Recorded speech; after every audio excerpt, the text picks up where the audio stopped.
Bonjour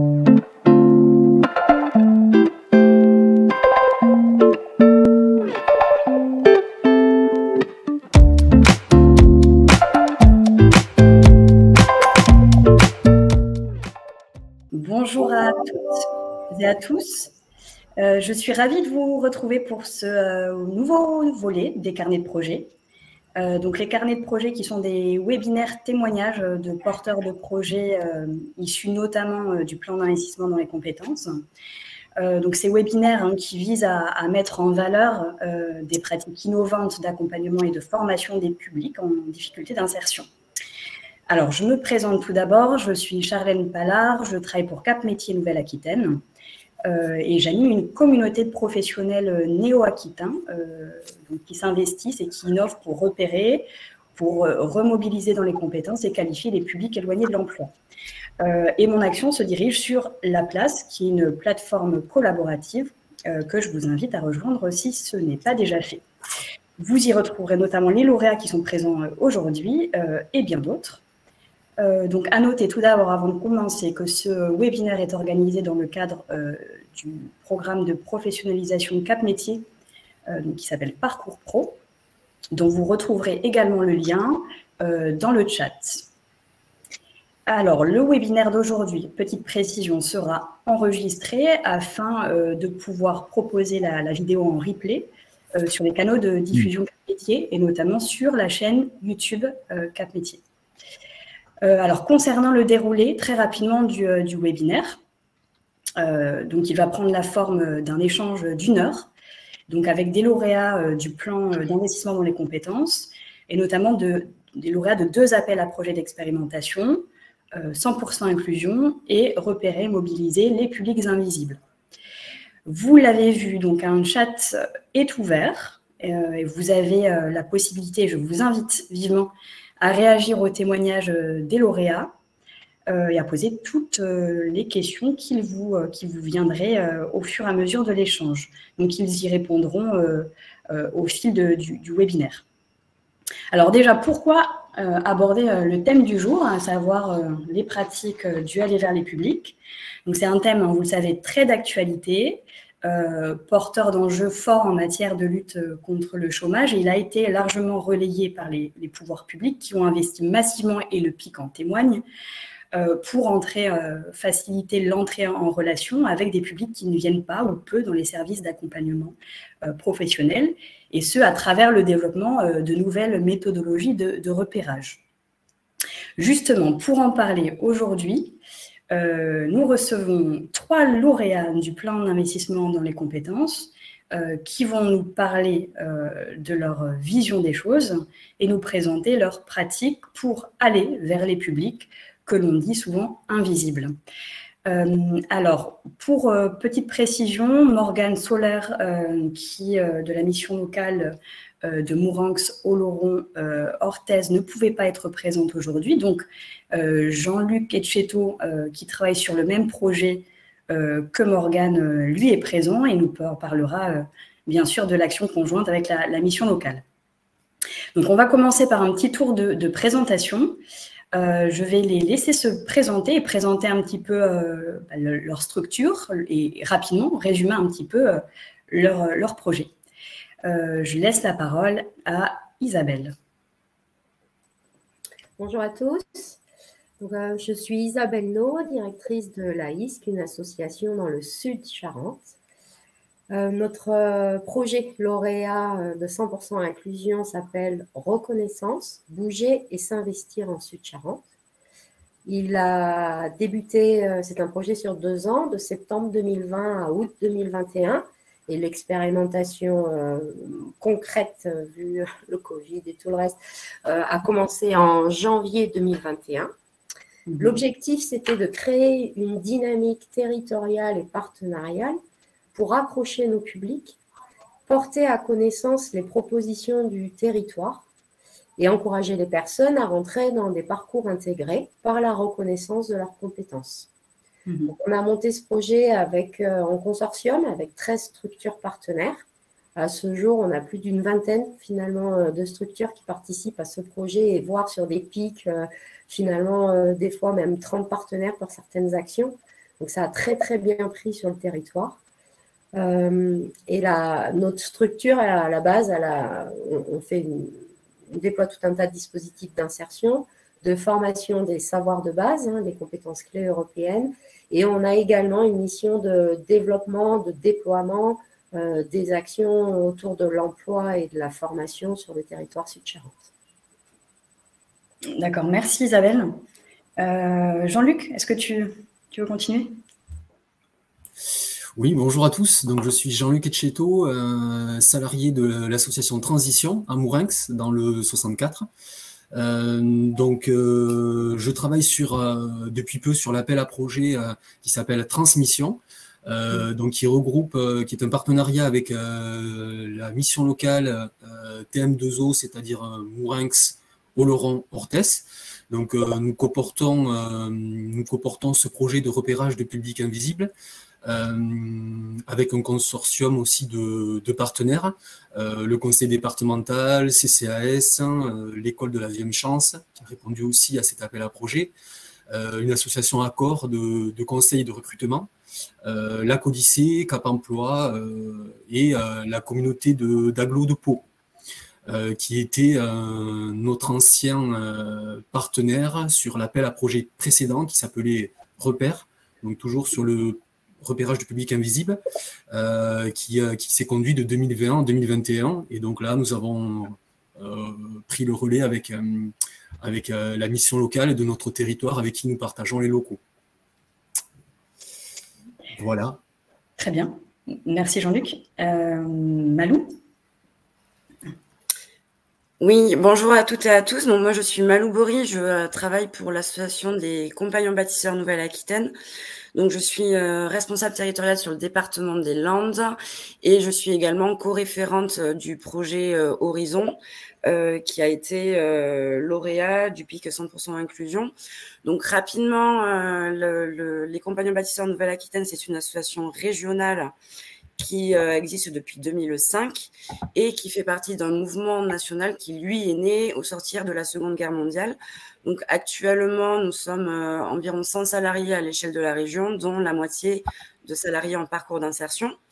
Donc, on travaille sur 3 champs d'action, que sont l'insertion sociale par l'habitat, au travers notamment de chantiers d'auto-réhabilitation accompagnés. Donc, j'y reviendrai parce que c'est un peu le pilier de l'action.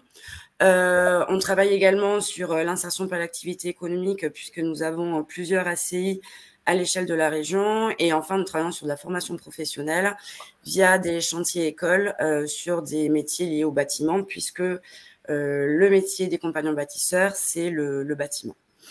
Donc, le projet Horizon a débuté en mai 2020 et il s'étend jusqu'à fin 2023. L'objectif, c'est de proposer un accompagnement sur mesure aux personnes que nous rencontrons dans le cadre de nos chantiers d'auto-réhabilitation accompagnée. Donc, on propose à la fois un accompagnement individualisé et puis, au sein de cet accompagnement, on a tout un panel d'actions de remobilisation qu'on propose également. Donc, on a des actions sur la mobilité, la reconnaissance des compétences, la participation à des chantiers solidaires, des initiations au métier de l'habitat, entre autres. Et donc, toutes ces actions que je viens d'énumérer, elles sont concentrées au sein de ce qu'on a appelé un incubateur solidaire. Donc, en région Nouvelle-Aquitaine, on en a 3. Un en Gironde sur Bordeaux Métropole, un dans les Landes sur le quartier de la Moustaille à Saint-Pierre-du-Mont, un en Lot-et-Garonne à Agen et un à Pau dans le 64. Et donc, en tout, au niveau national, il y en a 15 qui sont répartis sur 8 régions. Et donc, ces incubateurs sont portés par les associations régionales des compagnons bâtisseurs. Et l'association nationale des compagnons bâtisseurs fait également partie du consortium puisque c'est elle qui a répondu à l'appel à projet. D'accord, merci Malou, merci à tous les 3 pour ce petit résumé là, des projets. Alors, le thème qui nous occupe aujourd'hui, donc on est bien sur les pratiques du aller vers les publics. Alors déjà, pour commencer, est-ce que vous pourriez nous dire ce qui vous a conduit à aller vers ce type d'action et est-ce que ces actions de repérage faisaient partie un petit peu du cœur de votre activité avant? Voilà, donc vous resituez peut-être un peu les choses. Jean-Luc? Alors, du coup, je vais faire ma réponse en deux temps. Une réponse par rapport à la mission locale, du coup, qui portait le projet InSystem pendant 2 ans. Donc, c'était un projet déjà de repérage de public dit invisible, qui était porté par un consortium de 37 missions locales au niveau de la Nouvelle-Aquitaine. Donc, il y a déjà une expérience de 2 ans au niveau de la mission locale sur le territoire. Et qui fait que, comme nous partageons les locaux et que nous avons une expérience similaire, mais avec d'autres leviers d'action, nous avons souhaité du coup mettre nos forces en commun. Pour notre association Transition, qui porte aussi de l'accompagnement professionnel, notamment par des référentes de parcours PLI. Donc, il y a l'association Transition a plusieurs casquettes au niveau de la plateforme mobilité, des clauses sociales, du conseil RHTPE. Donc, il y a tout un volet déjà accompagnement professionnel et social qui était porté par l'association, qui existe depuis 20 ans. Et du coup, il y a eu ce souhait de répondre en 2020 sur le projet, l'appel à projet Repère. Et donc, ça a été une continuité,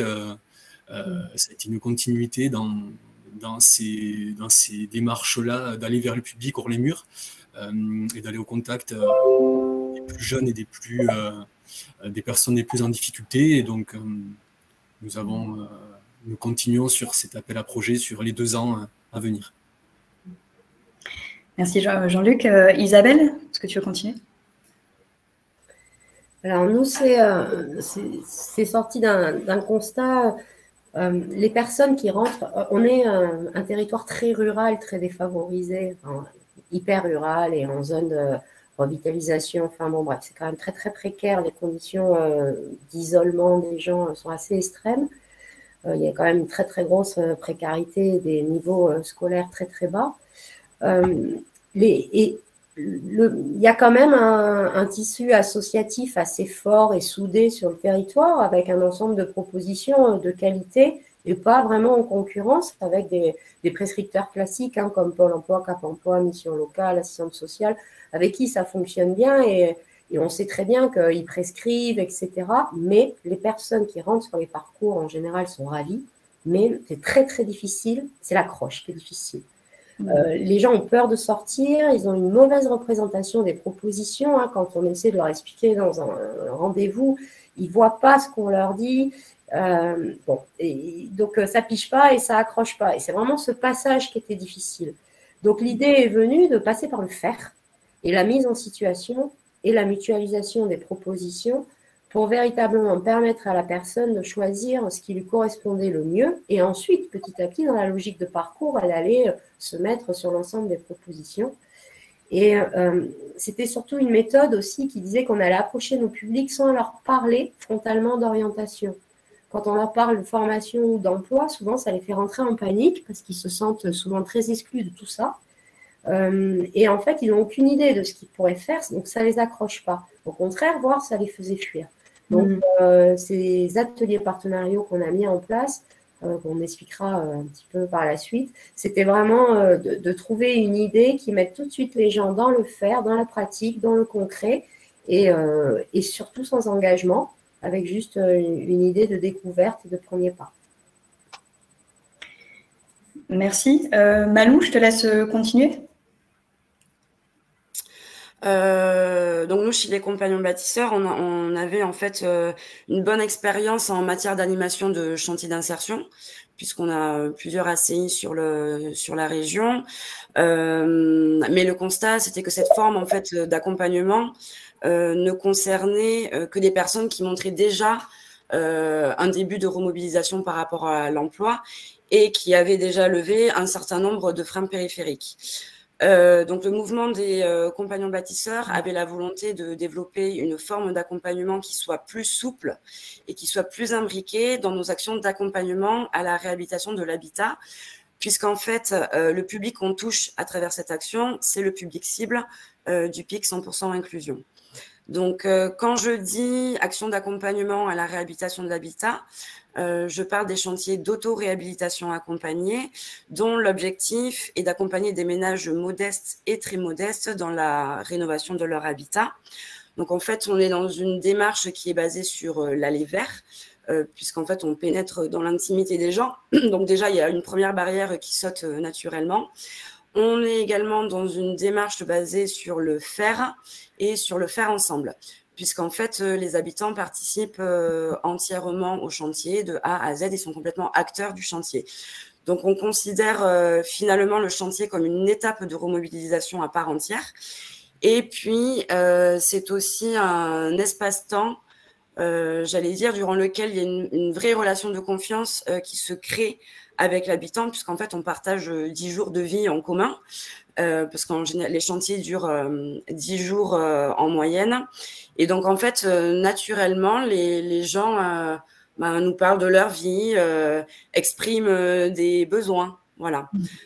Donc, jusqu'alors, donc avant le projet Horizon, il y avait une sorte de frustration, en fait, de la part des équipes.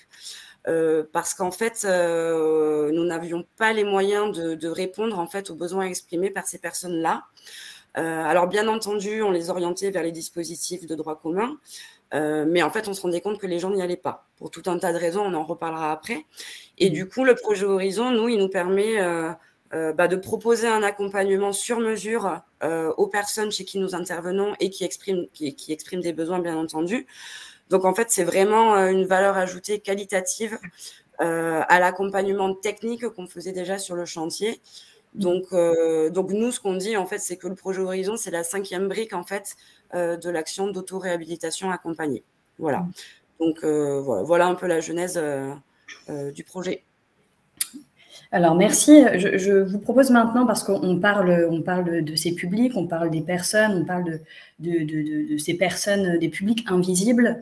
On sait tout ce que ça recouvre des réalités complètement différentes, d'un rapport à l'emploi qui est certainement différent aussi, des profils différents. Justement, j'aimerais avoir votre avis à ce sujet-là, d'après votre expérience et ce que vous captez du terrain.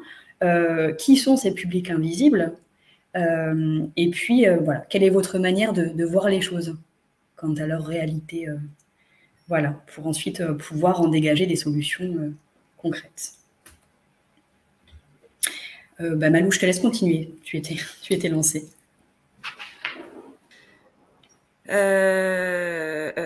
Alors, concrètement, là, je vais vraiment parler de notre vécu. On va pas faire des généralités.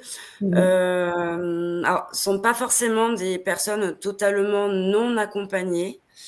Ce sont des personnes qui ont déjà, alors bien que pas toujours, fait une démarche vers un pôle emploi, vers une maison locale des solidarités, vers une mission locale, mais qui généralement sont perdus face aux démarches. Ils n'arrivent pas à accrocher, ils n'arrivent pas à se mobiliser, souvent entre les rendez-vous qui parfois peuvent être lointains. Là, je donne un exemple, un jeune qui a eu rendez-vous avec sa conseillère mission locale, qui lui a demandé de préparer des documents pour le prochain rendez-vous qui est dans un mois. Mais bien souvent, le jeune va décrocher. Donc là, il faut lui coller au corps, c'est un peu ça. Voilà, vérifier avec lui qu'il a compris, lui faire rappeler la mission locale, lui rappeler son rendez-vous, faire les papiers avec lui et aussi le conforter en fait dans la confiance qu'il peut avoir avec sa conseillère. Ce sont aussi des personnes qui parfois sont en manque de rythme, de mobilisation, de repères aussi et également de liens entre les possibilités d'accompagnement. Et puis, on a aussi des personnes qui n'ont plus confiance en fait en les institutions. Donc, je m'étais dit peut-être de donner des exemples un peu concrets pour donner corps. On est intervenu sur un chantier d'autoréhabilitation accompagné chez une maman qui avait un fils qui n'était pas sorti depuis 3 ans de chez lui. Donc en fait, les 2 premiers jours du chantier, il n'est pas sorti. Au bout du 3e jour, il s'est dit bon, je pense qu'il se passe quelque chose chez moi. Donc il a franchi la porte de sa chambre. Il y a une relation de confiance qui s'est créée avec l'animateur technique. L'animateur technique, c'est le chef de chantier en fait qui intervient sur les chantiers. Et de fil en aiguille, Ils ont commencé à échanger. Ma collègue qui est chargée de l'accompagnement est venue directement au sein du logement pour échanger avec le jeune, etc. On ne lui a pas proposé un accompagnement directement, en fait. C'est ce que disait Isabelle tout à l'heure, c'est que pour le coup, là, on lui a proposé de participer à une activité avec d'autres jeunes du quartier. Voilà. Donc, il a participé à cette activité. De fil en aiguille, il est venu à des ateliers collectifs qu'on mène. Il a passé son code, il a passé son permis. Aujourd'hui, il est en service civique à la préfecture. Donc voilà, donc ça c'est un exemple d'un jeune qu'on peut considérer comme invisible total et qui puis finalement s'est rendu visible auprès des partenaires de l'accompagnement.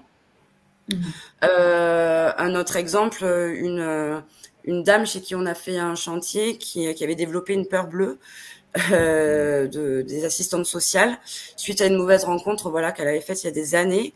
Et donc, dans la relation de confiance, ma collègue qui fait l'accompagnement est allée 7 ou 8 fois chez elle, en fait, parce que il fallait qu'on débute cet accompagnement dans un endroit où la personne était en confiance, en fait. La deuxième étape, c'est que cette dame s'est rendue au sein de nos locaux. Et puis, en fait, 6 mois après, on l'a accompagnée faire le rendez-vous avec l'assistante sociale. Maintenant, ça se passe très bien. Mais nous, en fait, on reste derrière en fil rouge, en second plan, pour à un moment donné apporter ce lien, pour apporter cette remobilisation quand parfois les personnes se remobilisent. Voilà, donc ce qui ressort vraiment, c'est cette idée vraiment de perte de confiance, de défiance face à certaines institutions parfois, d'isolement aussi, hein, j'ai pu entendre ça, Malou. Est-ce que Jean-Luc et Isabelle, vous avez des compléments, peut-être des choses aussi, un regard sur les choses? Moi, je rejoins totalement Malou. Hein, nous, il s'agit des mêmes publics, c'est des personnes qui se mobilisent plus, qui s'isolent. Elles ne sont pas forcément totalement inconnues, mais elles n'adhèrent pas. Elles ne s'autorisent plus de projets, en fait. Elles se représentent plus comme adaptées aux propositions de la société classique. Et du coup, toutes les propositions leur semblent très éloignées de leurs besoins, ce qui de fait n'est pas le cas. Mais toutes les incitations à aller vers quelque part, ça ne les touche pas. Et en fait, elles sont tellement prises dans des problématiques d'urgence, ça les enferme et ça les isole dans leur mal-être. Et donc, l'idée, c'était vraiment comment trouver des moyens de susciter l'envie, tout simplement, de se projeter et d'elle aussi aller vers nous, aller vers les autres. Et donc, c'est vrai que le fait de ne pas aller sur l'orientation directement, et après, on a été impressionnés, nous, sur les personnes qu'on a suivies, en leur parlant pas d'orientation et en allant avec des moyens complètement détournés qui finalement sont une accroche pour eux, qu'on n'aurait pas soupçonné. En fait, ils choisissent des choses, ça répond à leurs besoins, mais nous, en fait, de nous-mêmes, en tant qu'accompagnateurs socio-pro classiques, on aurait pensé à quelque chose d'autre. Et en fait, c'est cette accroche-là qui a marché, cet atelier-là qui a marché et qui les a fait entrer dans quelque chose. Et alors après, il y a une sorte de truc magique, hein, l'envie est revenue, ils s'autorisent à se projeter, et là, ils reviennent vers des choses que nous, on avait identifiées, adaptées pour eux. Mais en fait, l'accroche, c'est pas fait là. Et ça, on a aussi des parcours assez magnifiques avec des gens qui accrochaient à rien. Et c'est vraiment là où on dit que quand on pense pour eux, nous, on va chercher leurs besoins secondaires, qui en fait est primaire, mais voilà. Et leur accroche, là où ils se sont sentis capables, on ne l'avait pas deviné, d'où l'importance de propositions hyper variées et à leurs mains, qui va répondre à leurs besoins du moment. Oui, ça demande aussi un certain lâcher-prise pour les professionnels, ce que j'entends aussi, ou quelque chose, c'est de se décaler des propositions, en tout cas des choses qu'on calquerait, des propositions un petit peu toutes faites, ou en tout cas qui ressortent un petit peu de la façon dont nous, on verrait les choses. Donc, c'est tout un travail, enfin, c'est un changement de posture, peut-être on y reviendra tout à l'heure, de la part des professionnels qui accompagnent aussi. Je vais juste par rapport à ce que vous dites, en effet, le grand débat actuel national, c'est d'avoir des référents uniques, etc. Nous, on milite vraiment. Le seul référent unique, c'est la personne elle-même. Comment on l'accompagne à devenir référente de son propre parcours, mais il faut arrêter de croire que c'est le référent qui peut mener la danse. Jean-Luc, est-ce que tu veux compléter ou... Ouais, moi je suis tout à fait en accord avec les constats. de par la mission locale ou notre approche, il n'y a pas vraiment de critères établis sur les publics. Pour la mission locale, il y a eu un constat quand même qu'une tranche la plus représentative, c'était les 18-20 ans. Peut-être avec un plus fort nombre de personnes sans diplôme ou en tout cas avec un diplôme, on va dire jusqu'au bac. Pour nous, de notre volet approche transition, c'est un public plus âgé. On a eu même contact avec des publics, on va dire adultes, enfin voilà, qui dépassaient le critère d'âge de l'appel à projet, en tout cas sur lequel on a répondu. Et donc c'est aussi des personnes, voilà, à un moment qui sont connus des services publics de l'emploi, qui ont été connus, qui ont eu pour certains des relations voilà, assez longues et qui n'ont pas trouvé forcément les ressources. Et du coup, il y a aussi peut-être pour certains un sentiment de renoncement et d'isolement qui s'est accru. Et du coup, c'est comment peut-être aussi par le biais de notre interlocuteur, où il n'y a pas le même relationnel qui est établi, il n'y a pas de relation de contrainte, il n'y a pas d'obligation, de rendez-vous, enfin voilà. Il y a un autre contexte, voire la proposition de rencontrer la personne hors d'une structure conventionnelle, donc à l'extérieur. Pour nous, ça peut être dans un commerce, un café, enfin voilà, dans un lieu extérieur peut-être qui va créer d'autres possibilités dans l'échange. Donc les publics, en tout cas, les publics et les parcours voilà, des personnes rencontrées sont assez variés et voilà, chaque cas est unique, oui. Ouais, merci Jean-Luc. Alors, je proposerais bien de faire un petit tour sur le chat, mais alors on a eu un souci technique de chat tout à l'heure. Je vais m'adresser à ma collègue Véronique Verjus pour voir si le souci est réglé et si nous avons des réactions particulières. Non, ça ne fonctionne pas le chat, Charlène. D'accord, bon, on va continuer à investiguer un petit peu. Désolée, mais pas de solution. Merci, bon, on fera le point tout à l'heure. Alors, on va continuer, puisque du coup, on va entrer un peu plus dans le vif du sujet. Hein. On était vraiment sur les modalités, nouvelles modalités de repérage, d'aller vers les publics. Malou, tu en as un petit peu parlé, hein, tous, hein, vous en avez un petit peu parlé, mais je vous propose vraiment de rentrer vraiment sur le fond des actions que vous mettez en place pour entrer en relation avec ces publics et avec qui est-ce que vous le faites, puisque je suppose que derrière, le maillage partenarial que vous déployez est important aussi pour assurer ce relais là sur les territoires. Donc, voilà, de qui est-ce que vous vous entourez pour pouvoir aller vers les publics. Isabelle ? Alors, moi, je voudrais partager mon écran, je fais un essai pour un peu illustrer le truc. Alors, j'y vais. Hop, non, c'est pas ça. Super. Donc, nous, dans le projet Reconnaissance, on a eu 5 axes et aujourd'hui, je suis vraiment venue présenter l'Aller Vers.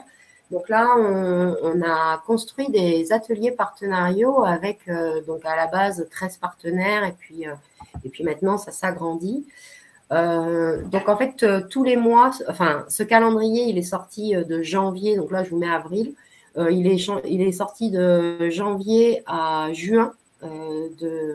Voilà, dans un premier temps, donc on a une réunion pour en construire d'autres derrière.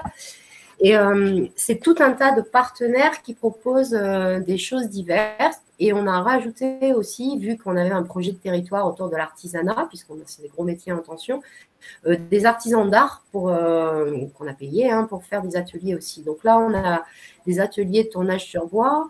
Donc ça, c'est un artisan d'art du territoire. Donc c'est proposé sur l'ensemble du Sud-Charente. C'est aussi ça l'avantage. Des ateliers numériques. Donc là, c'est des casques virtuels. Donc ça, c'est proposé par un Fab Lab qui est sur Barbezieux. Du moulage.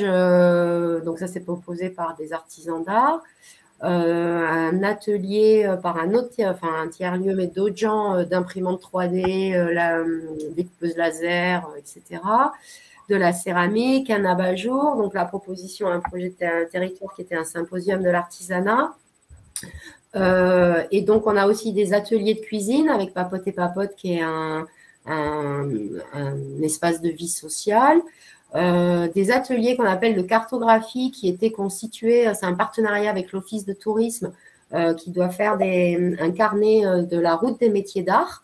Et du coup, on navigue tout le sud Charente pour aller découvrir des artisans et via ça, on visite les entreprises qui existent, les églises, les petits ponts. Enfin, vraiment, c'est connaître son territoire et toutes les zones de loisirs. Donc, des ateliers sport-santé à Montmoreau. Donc là, c'est porté par la passe des hôpitaux pour tout ce qui est à l'accès à la santé, mais c'est des ateliers de sport. Voilà, enfin, c'est juste pour montrer la variété des ateliers. Et donc, ça, c'est un ensemble de partenaires qui proposent, qui proposent des ateliers concrets qui sont en relation et qui sont pratiqués régulièrement dans leur structure. Et les gens sont conviés à venir sans engagement, juste sur un atelier. En allant sur cet atelier, ils y vont 3 heures, ils découvrent une structure et en fait, ils découvrent plein d'autres gens qui vont aussi sur d'autres ateliers, qui ont découvert d'autres choses. Donc, des fois, les professionnels, ça peut être… Donc, c'est relayé par les assistantes sociales qui proposent elles aussi des ateliers au sein de leur structure, du coup, qui ont évolué dans leur pratique, par les pôles emploi, par les missions locales, par les prescripteurs locaux, par tous les partenaires, espaces, les entreprises d'insertion par l'activité économique, les chantiers d'insertion, etc. Les associations de distribution alimentaire, Croix-Rouge, Restos du Cœur, enfin bon, bref, du coup, tout un tas de partenaires. Et des fois, on accompagne les gens physiquement, ce qui nous permet… par exemple, une assistante sociale qui va se dire, bon, là, j'ai 3 ou 4 personnes qui ont été intéressées par cet atelier-là, je vais les amener et je vais rester sur l'atelier. Donc, elles découvrent, elles aussi, mieux la structure et ce qui est fait. Donc, elles peuvent ensuite, évidemment, mieux en parler. L'échange, des fois, quand on co-anime un atelier, vous savez bien que ça donne lieu à de nouveaux ateliers ou de nouvelles pratiques ou de nouveaux dispositifs. Donc, c'est vraiment du gagnant-gagnant à tous les niveaux. Et finalement, on se rend compte que là, les gens participent et le bouche à oreille a été impressionnant. C'est qu'en fait, les gens, ils parlent à leurs copains et disent tu devrais venir sur un atelier, etc. Tu devrais regarder ce calendrier. Et finalement, on voit que les gens s'auto-recrutent parce que je crois qu'il n'y a pas de notion d'engagement et que c'est directement, on ne présente pas un dispositif, on présente un atelier. Sauf que cet atelier est dans une structure. Et dans cette structure, on les encourage des fois, vu leur appétence, à aller du coup sur un autre atelier. Et en fait, au bout de 2-3 ateliers, on leur propose ce qu'on appelle les ateliers réflexifs, qui là sont des ateliers où on va valider, on va identifier, valoriser, mettre vraiment en visibilité les compétences qu'elles ont mobilisées. Donc, si on fait un atelier manuel, si on fait un atelier santé, si on fait un atelier imprimante 3D, etc. Alors, évidemment, tout est assez accessible, c'est assez pédagogique ce qui est proposé. Mais forcément, les gens, elles auront mobilisé des compétences. C'est obligé, c'est impossible de ne pas en trouver quand on est dans le faire. Et là, dès le premier atelier comme ça, où on leur a parlé de compétences par rapport à ce qu'ils avaient fait, on pensait que ça allait être hyper dur de les faire venir à ça, alors qu'en fait, pas du tout. Dès qu'on leur parle un peu compétences suite à 2-3 ateliers, ça leur parle très, très vite. Ils viennent et ils ressortent du coup hyper motivés. Et là, on enclenche une logique de parcours en leur disant, voilà, maintenant, vous allez pouvoir vraiment valider des compétences sur un parcours un peu plus long. Vous allez participer à différents ateliers, éventuellement intégrer des dispositifs et tout le long, on va, grâce à une plateforme, essayer d'aller jusqu'à la certification apprenant agile en passant par différentes manières de découvrir toutes ces compétences qui seront basées sur ce que vous faites sur ces ateliers, sur éventuellement des choses que vous aurez mis en place dans certains dispositifs ou sur tout simplement des accomplissements de la vie quotidienne. Ça peut être avoir une meilleure relation avec un enseignant ou voilà, toute situation de la vie va devenir une situation apprenante pendant cette période. On va décortiquer tout ça et dès qu'on commence à parler compétences et que les gens au bout de 2-3 séances véritablement voient leurs compétences, c'est impressionnant la motivation qui revient, la confiance en soi et on sait tous que une fois qu'on a ça après c'est ouvert à plein de choses. Et juste, Isabelle, par rapport au choix un peu des ateliers, comment est-ce que vous êtes partie sur un atelier, sur une thématique particulière, ce choix-là, je vois Escape Game numérique. comment ça vous est venu? C'était parce que sur le territoire, il existait déjà des choses. Voilà, sur le territoire, il existe déjà énormément de choses. Le tout, c'est de faire accrocher les gens. Et les professionnels déploient beaucoup d'imagination et de pédagogie. On a plein de gens qui font des choses super, mais voilà, une fois que les gens y ont été, en général, ils sont contents. On n'a pas vraiment un problème de compétences, de choses mises en place, de dispositifs sur le territoire. Donc, en fait, on s'est juste servi de l'existant. Alors, après, il y a des choses qui ont été un peu créées, rajoutées. Évidemment, le fait de se réunir pour créer tout ça, ça a donné lieu à de nouvelles choses, à de nouveaux partenaires. On a beaucoup de partenaires de l'économique qui se sont des boulangers, voilà, et c'est en train de s'étoffer, des ateliers découvertes dans les CFA, plus juste une visite, un atelier ferronnerie, un atelier maraîcher, avec l'AFPA, un atelier maçonnerie. Voilà, on est en train d'étoffer le truc. Donc, ça a été aussi une dynamique de territoire, d'impliquer des commerçants, des artisans, donc d'être dans la vraie vie. Et donc, en fait, il y a des choses qui se sont créées, mais on est beaucoup parti de l'existant. D'accord. Merci Isabelle. Malou, alors peut-être rentrer un petit peu plus dans le détail des actions. On a entendu tout à l'heure parler des chantiers d'auto-réhabilitation. Peut-être que tu peux nous préciser un petit peu les choses, la façon dont le aller vers se matérialise. Oui, donc j'en ai déjà un peu parlé. Donc les publics, nous, on les repère directement chez eux. Il faut savoir que l'action d'autoréhabilitation accompagnée fonctionne sur prescription sociale. Alors, c'est-à-dire que les personnes nous sont orientées. Elles nous sont orientées principalement par des médiateurs sociaux, par les éducs du département, ou soit par les gardiens des bailleurs. Ça arrive qu'on ait des orientations d'assistantes sociales, mais c'est un peu plus rare que les trois partenaires que je viens de citer.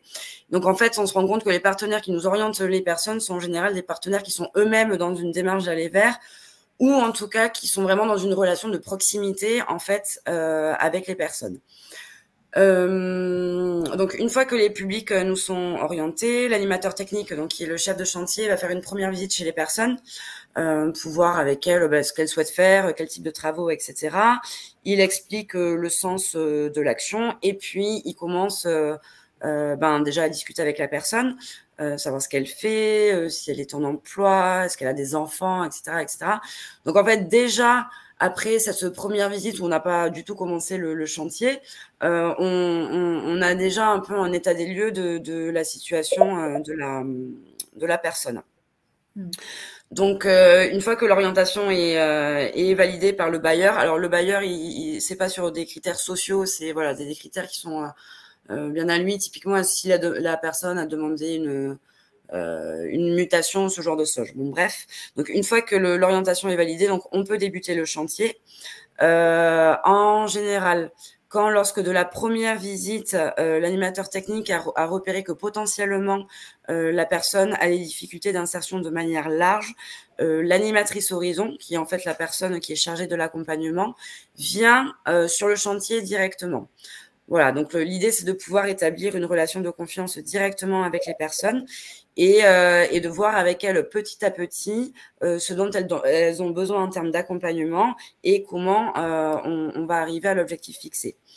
On ne propose pas forcément un accompagnement directement, comme on disait tout à l'heure, notamment pour les jeunes qui peuvent être parfois très démobilisés et en fait qui pourraient carrément se braquer face à une démarche injonctive et une approche un peu trop cadrée.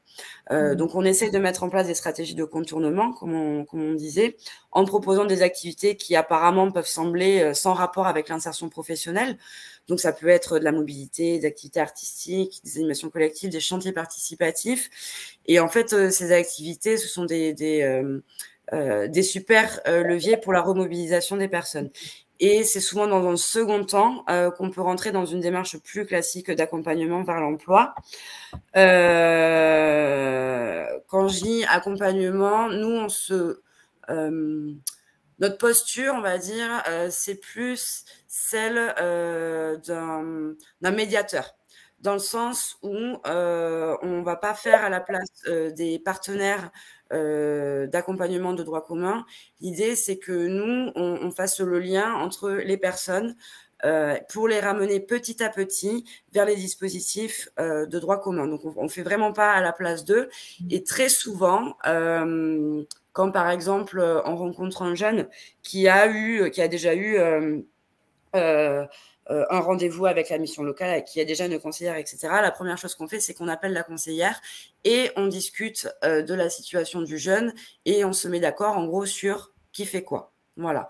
Donc nous, on est vraiment sur un accompagnement quotidien, presque de tous les jours. Et c'est un accompagnement vraiment dans la proximité qui mêle le formel et l'informel. C'est-à-dire que parfois, l'accompagnement, il va se faire en bas de la tour, quoi. Parce que notre médiateur sous contrat d'adulte relais, lui, il est toujours sur le quartier. Et en fait, lui, son rôle, c'est un peu de remobiliser quasiment tous les jours les personnes qu'on accompagne. Voilà, à peu près ce que je peux dire. Merci, Malou. Jean-Luc? Alors, là aussi, deux approches, puisque pour nos deux structures, la mission locale est quand même un acteur incontournable et très connu avec le public jeune, donc à développer tout ce qui est partenariat avec les structures sociales, médico-sociales, mais aussi loisirs, collectivités, structures de santé. Donc là aussi, c'est soit participer à des événements extérieurs ou créer carrément des événements extérieurs. Je pense notamment à des projets comme autour du sport ou autour de la musique, avec des équipes d'éducateurs de rue qui sont des partenaires de terrain. Il y a aussi un projet de van aménagé, donc un bureau mobile pour nous aussi, nous avons un territoire avec des zones rurales qui favorisent aussi l'isolement, notamment à cause de la mobilité qui pour certains est problématique. Donc la possibilité d'aller de partager au niveau des communautés ou des collectivités, des mairies, le fait que ce jour-là, le camion sera présent avec des conseillers professionnels, des personnes en tout cas qui viendront à proximité, qui permettront un échange local et externalisé. Donc ça c'est un outil qui va être rapidement, le camion est prêt, il va être plus qu'à organiser les événements et l'utiliser. Et de notre côté, par l'association de transition, on a eu une démarche d'aller vers les publics par des intermédiaires. Les intermédiaires que nous on appelle des capteurs. Donc les capteurs, ça a été essayer de faire une chaîne de solidarité avec les commerces, un café, un boulanger, expliquer notre démarche et engager au niveau, on va dire, par un acte citoyen. C'est du bénévolat. Pour résumer, que les personnes qui, en plus de leur activité, auraient des oreilles disponibles et pourraient proposer, si elles rencontraient ou si elles côtoyaient dans leur environnement personnel ou professionnel des personnes en situation d'isolement, en difficulté, de faire le relais de notre contact et qu'on puisse ensuite rencontrer ces personnes, si elles le souhaitent. Donc là, il y a eu des démarches auprès d'associations sportives, d'associations caritatives, avec proposition de permanence, par exemple, sur notamment au Resto du Cœur, des partenaires locaux et où notre possibilité d'aller à l'extérieur et d'aller au contact permet aussi de faire du lien entre des structures qui existent, en fait, nombreuses sur le territoire et sur le terrain, mais qui se rejoignent pas forcément tout le temps parce qu'elles sont elles sont posées et avec un fonctionnement, un cadre, et donc on peut accompagner des personnes justement sur des rendez-vous extérieurs. Donc nous nous, on a cette mobilité qui permet de faire le lien quand il a été coupé ou mal engagé avec différents partenaires. Merci Jean-Luc. Alors je crois, Véronique, on a retrouvé nos questions et on en a une. Alors n'hésitez pas si vous voulez en poser un, il reste encore du temps, donc on va prendre celle qui est déjà qui s'y trouvait. Alors, on a une question de Madame Océane Banouli. Un lien partenariat avait-il fait avec les organismes de formation locaux également en parallèle, hein, j'ai compétences, ouverture du champ des possibles, projet pro et de formation. Voilà, est-ce qu'il y a ce premier lien? Elle continue avec, j'ai eu ma réponse, mais à compléter éventuellement. Voilà. Est-ce qu'il y a des liens avec les organismes de formation sur vos territoires d'intervention? Nous, en ce qui nous concerne, bien sûr, hein, c'est tout l'objet. C'est-à-dire que le projet, il se déclinait avec de l'allée vers, faire une accroche, mais c'est aussi le nœud du projet, c'était une fois qu'on a les gens, justement, qui ne décrochent pas, qu'on fasse des parcours sans rupture, sans couture, hein, la fameuse formule, mais bon, c'est plus facile à dire qu'à faire. Et donc là, l'idée, c'était que d'habitude, je sais pas, quelqu'un sur un chantier d'insertion, après, il faut qu'il aille en formation, on le sait, même lui, des fois, il va s'en douter, voilà. Mais le passage est difficile et souvent, on a de la rupture à ce moment-là. Et donc, c'était comment, en effet, allier des partenariats et des découvertes beaucoup plus simples dans les structures et parfois de manière détournée, et avec des gens de pair à pair hein, aussi qui se parlent, comment on fait ça pour que finalement, de manière assez douce, hein, la personne puisse d'elle-même se motiver, trouver les ressources, prendre le temps et ça, on va dire s'auto-accompagner elle-même, hein, étayer elle-même ce dont elle aura besoin pour arriver à continuer son parcours. Donc, le fait de pouvoir proposer des ateliers concrets dans des centres de formation ou à l'inverse, un chantier d'insertion qui va lui proposer, au lieu de faire des visites, un atelier maraîchage, par exemple, quand la personne elle va sur l'atelier maraîchage, hyper souvent, elle va rencontrer quelqu'un, Jocelyne, ah tiens, Jocelyne, t'es là, toi? C'est que des petits trucs qui vont faire qu'elle va se dire finalement, moi, je vais intégrer ce chantier. Et quand une personne est sur un chantier, le passage direct à la qualification, déjà, elle est en train de se mobiliser ou de mettre tout un tas de choses, hein, un rythme, les problèmes de mobilité, de garde d'enfants, de tenir au travail, de gérer ses problèmes de dos, ce que sais-je, de se mobiliser pour penser, je vais aller sur le chantier. Donc, en fait, ça prend du temps. Et puis, l'entrée va être plus tard. Et puis, on va souvent se perdre. Alors que là, si on fait directement de la mise en situation et que aussi la personne, elle va sur d'autres ateliers divers, en fait, petit à petit, elle monte en compétence sur résoudre ses problèmes du quotidien.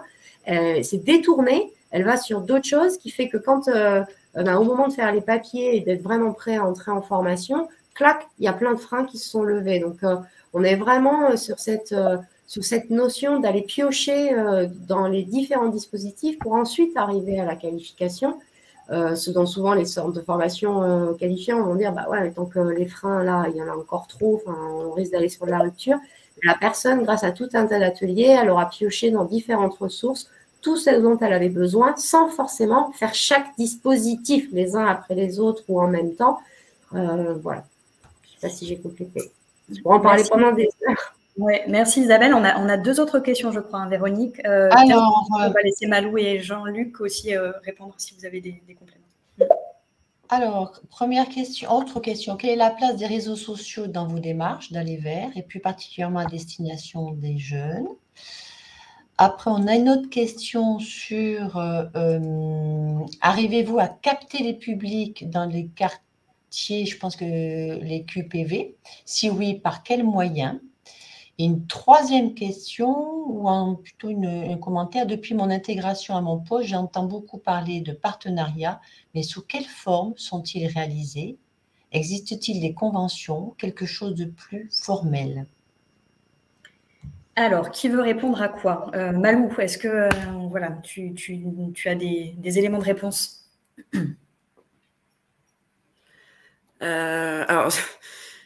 Sur la communication, réseaux sociaux, notamment auprès des jeunes, non mais ça me fait rire parce que personnellement, je suis pas très bonne, mais du coup, on s'est mis sur des groupes Snapchat, etc., etc. Enfin, voilà, au bout d'un moment, on a pas trop le choix. Ensuite, alors, si tu peux juste me rappeler les questions, Sharon, je suis désolée.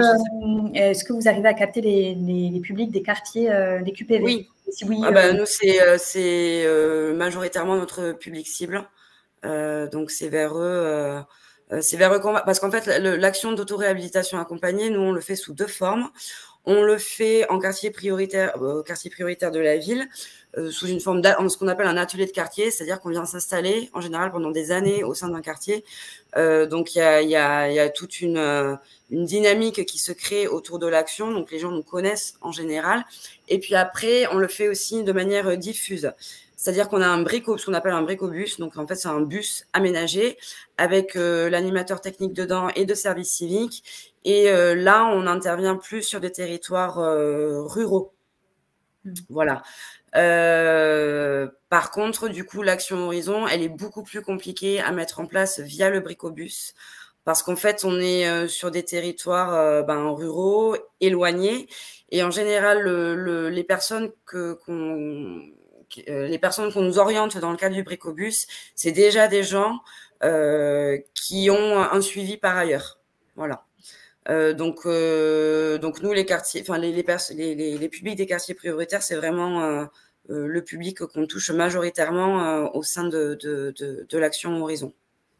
Et par rapport au partenariat Malou, comment se formalise le partenariat? Est-ce que vous avez des conventions? Alors, je pense que la question, ensuite, on ira voir du côté de chez Jean-Luc, parce que du coup, là, il y a un partenariat très fort avec la mission locale aussi qui se met en place, mais là, vous êtes plus organisé en consortium, donc à voir comment ça s'articule.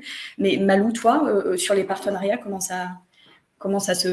quelle forme ça prend? Alors, on n'a pas forcément de convention de partenariat avec les partenaires sur ce projet-là. En fait, ça s'est fait assez naturellement, notamment sur les Landes et la Gironde, puisqu'en fait, les partenaires, c'est des partenaires qu'on a historiquement au travers de nos actions d'insertion par l'activité économique, en fait, au travers des chantiers d'insertion. Donc, en fait, on se connaît. Et on se rencontre régulièrement pour faire le point sur l'action, etc. Mais on n'a pas forcément conventionné avec, à l'aide d'une convention, d'un outil. Jean-Luc, toi, sur les partenariats? Alors, je vais pas être la meilleure ressource sur comment se fait le partenariat. Il y a des partenariats, notamment je pense à Lac Odyssée qui est un centre de culture scientifique technique. Donc là aussi pour mettre en place des ateliers extérieurs, enfin proposer des ateliers extérieurs. Mais voilà, mon rôle il est un peu plus sur le terrain. Du coup, je sais pas, je peux pas vous répondre concrètement sur comment dire ce qui est officiel ou pas, voilà, en termes de signature de partenariat. Merci. Isabelle, excuse-moi Jean-Luc. Isabelle, de ton côté, est-ce que du coup les ateliers que vous proposez en lien avec les différents partenaires du territoire, est-ce que ça fait l'objet là du coup d'un conventionnement ou pas du tout? Comment ça fonctionne? Alors, ces ateliers-là, pour le moment, on ne les conventionne pas. Ça a été la suite logique du consortium avec les réunions de suivi, et ce qu'on crée, etc. Par contre, dans l'intégralité du projet reconnaissance, parce que voilà, il y a les ateliers, il y a l'action vraiment d'aller vers, après ce qui est plutôt pour éviter la rupture de parcours, il y a plusieurs choses. Et oui, il y a certains partenariats qu'on a été amenés à conventionner. Il y a des choses comme ça où là, on est typiquement dans une signature de consortium, un engagement, et on participe à des groupes de suivi et on fait avancer l'action. Et puis après, là, les ateliers partenariaux en tant que tels, ils ne mobilisent pas de moyens supplémentaires, entre guillemets. Il y a un investissement de la structure à se réorganiser, mais ça ne coûte pas. Après, il y a des choses qui ont émergé et qui ont demandé un peu des coûts, où là, du coup, on a réalisé des conventions où il y a eu des fois des choses juridiques, notamment justement avec des organismes qualifiants ou des choses comme ça, où là, on ne sort pas les gens...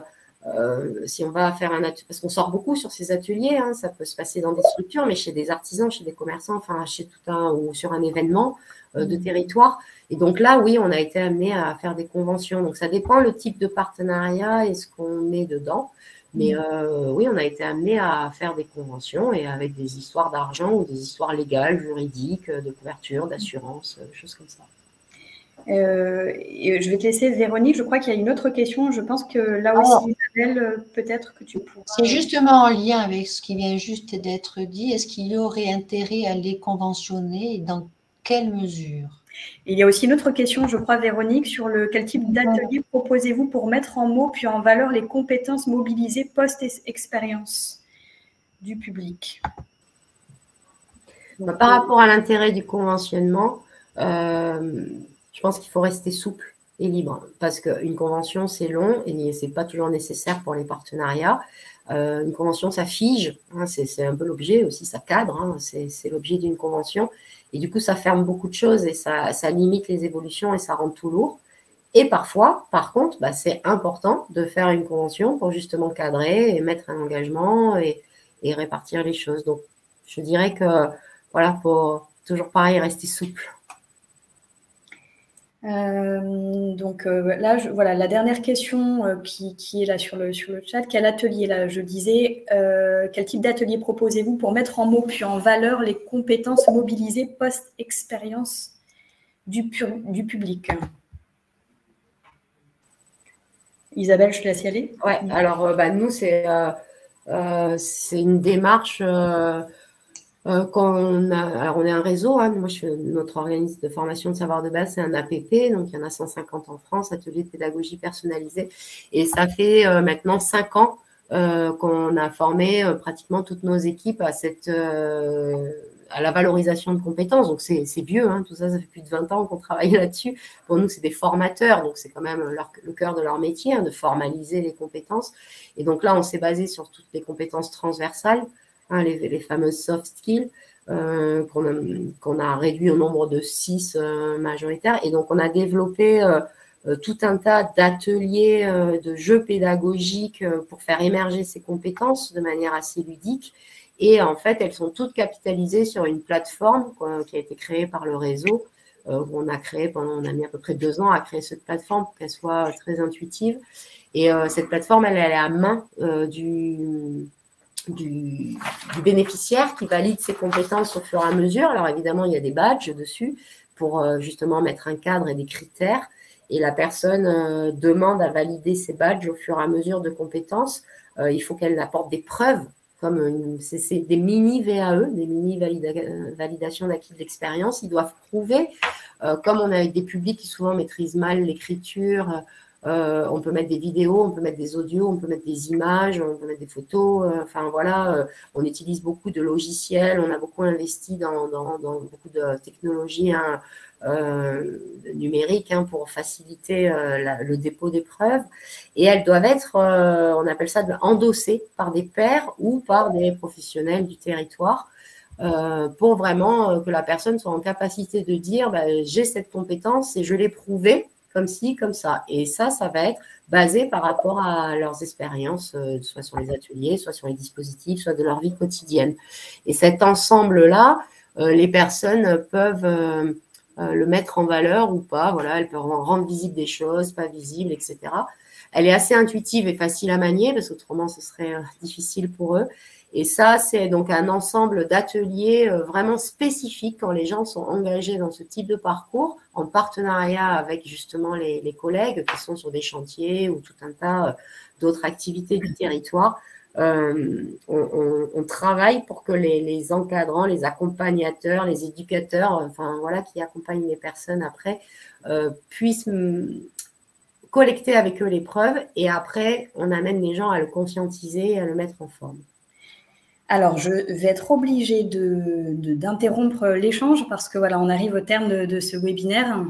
Il y aurait certainement encore beaucoup de choses à dire, mais voilà, le format des carnets de projet veut qu'on s'en tienne à cette heure de discussion. Je vous remercie tous, intervenants comme participants, d'être venus, d'avoir assisté à ce webinaire des carnets de projet. Véronique vous a mis dans le chat un lien vers un dossier complémentaire donc sur les pratiques de repérage hors les murs. N'hésitez pas également, dans le chat, vous avez ouvert un lien vers un questionnaire de satisfaction. Vous pouvez, pendant que je termine et que je clôture la manifestation, le compléter. Il n'y a que 4 questions, donc ça va très très vite. C'est pour savoir un peu ce que vous avez pensé de ce webinaire, comment est-ce qu'on y donne suite. Je vous informe, parce qu'on est loin d'avoir fait le tour de cette thématique, une conférence sur les pratiques du aller vers sera proposée par Cap Métiers d'ici à la fin de l'année 2022. Donc, je vous invite à regarder sur le programme des actions de professionnalisation Parcours Pro Cap Métiers. Et nous, pour les carnets de projet, on se retrouve en juin pour le prochain volet des carnets de projet. Et nous irons questionner des porteurs de projets qui agissent auprès des entreprises pour les rendre un peu plus accessibles au public en parcours d'insertion. Voilà, je vous dis à très vite et puis bonne journée à tous et à toutes. Merci, au revoir. Merci. Au revoir. Bonne journée.